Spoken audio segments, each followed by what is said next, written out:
Hello, my name is Ashlyn Bullington, and I'm going to be talking about cryptography. So what is cryptography? Cryptography is a practice of developing and using coded algorithms to protect information and prohibits unauthorized parties from accessing the encrypted information.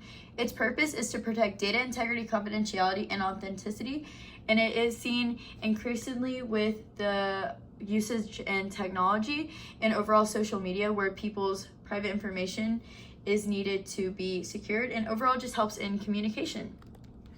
So some historical context of cryptography is the Caesar cipher, which is the earliest known example of cryptography, and it's actually a technique where each letter is shifted to fix a different letter, and overall this shows just a different form of communication. Another example is in ancient Egypt hieroglyphs, which were also used in a coded manner. An example is shown in the right-hand corner. Another example is the printing press, which was invented in the 15th century, which allowed for wider distribution of cryptographic text, helping to make cryptography more accessible and more widely used in general. Another example is the Greeks developed the skytail, where military leaders used it to send messages. It is a tool for transposition ciphering, and not only did it help military leaders send messages, but it also helped send them securely so that other armies and military weren't hearing what they were saying and they were able to communicate with their own armies. Furthermore, it was also used in World War systems like the Enigma machine, which was developed using complex rotating disks for encryption because of the need for secure communication, once again through different types of armies, and it was specifically also used by Germany. So some concepts of cryptography are encryption, which is from converting plain text to ciphertext, and decryption, which is converting ciphertext back to plain text, which is basically just the opposite of encryption. But some different types of encryption are symmetric and asymmetric encryption, and symmetric is the same key for encryption and decryption, but asymmetric is public and private keys, so different secrets that other people might not have access to. And a key is a secret used in the encryption-decryption process, which is just a tool used to help people be able to cipher text and be able to communicate clearly, but also keeping it secret if they don't want people to have public access to it. So an example of cryptography is discrete logarithms, which is typically used in cryptography. It forms a security basis for many cryptographic programs. An example of a formula is shown below: g to the x equals y mod p. A common method of this is the Diffie-Hellman key exchange, which allows two parties to securely share a secret key over an insecure channel. And here is actually an example of that. So we start off with the prime number in the base, which is p equals 23, and the base is g equals 5. And then we have the private keys, which are secret that the other party doesn't have access to. And then you can see how it's then shown and moved into the different mods, having it to the different powers. So we have A equals G to the A, but then for the B, for the different public key, we have B equals G to the B. And then this is what's overall going to lead to the 8 and the 2, which is shared between the two parties that are trying to communicate this overall.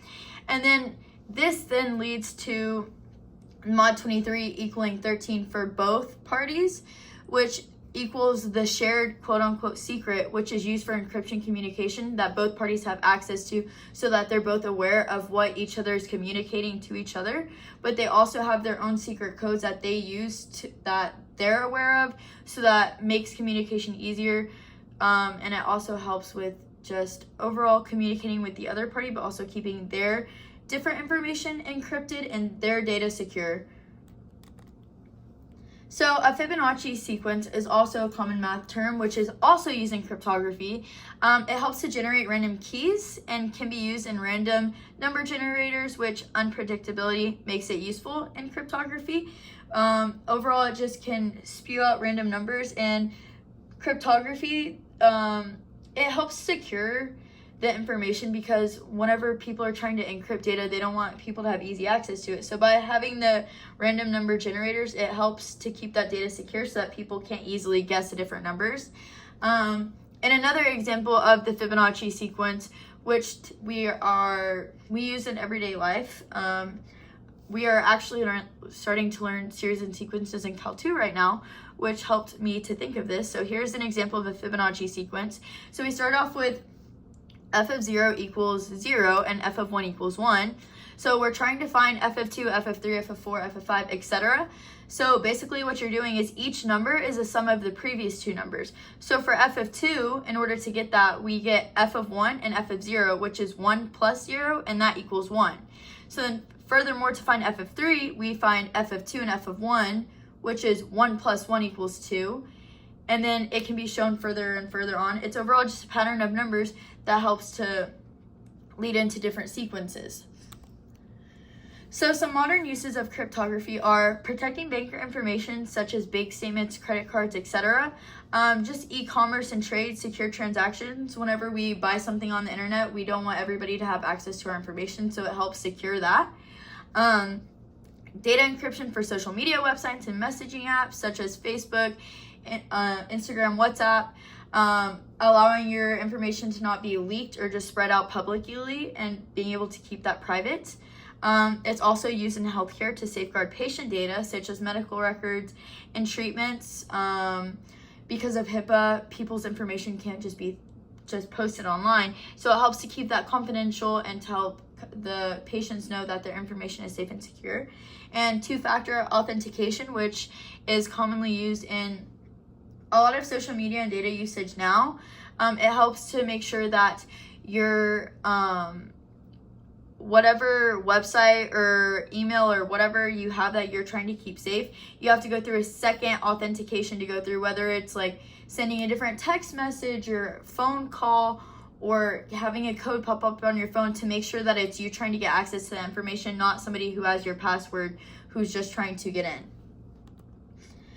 And some challenges and setbacks of the cryptography are quantum computing, which can break current encryption methods. Overall, people just getting access and having information leaked, which is a big privacy concern, especially with the increased usage in social media and technology.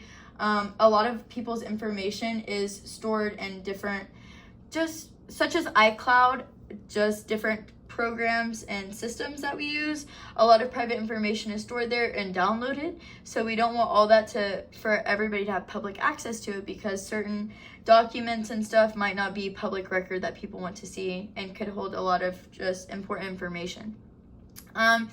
And because of this, in order to combat this, we need to develop new algorithms for more security, so constant adaptation to be able to combat these different setbacks, because we don't want people to always be able to have access into our information. So we need to keep updating that to make sure that our information is still secure, and just overall coming up with ways to combat that. So in conclusion, with the rising digital usage and media presence, cryptography is very important in making sure information is secure and adapting to evolving technology. Math comes in to helping with this, because we get to generate different sequences and overall use different logarithms, which help to encrypt that data. It's not something that can be easily used like in a regular sequence like A plus B. It's something that people won't easily have access to, and it helps generate different codes and just overall generating different communication between people that won't just be public access. And especially with increased social media usage, there's a lot of people have a heavy online presence, and in order to keep their information safe from being leaked, data encryption helps to keep all their information secure, and overall just helps with privacy and security. And here are my sources that I used. That's my presentation on cryptography. Thank you.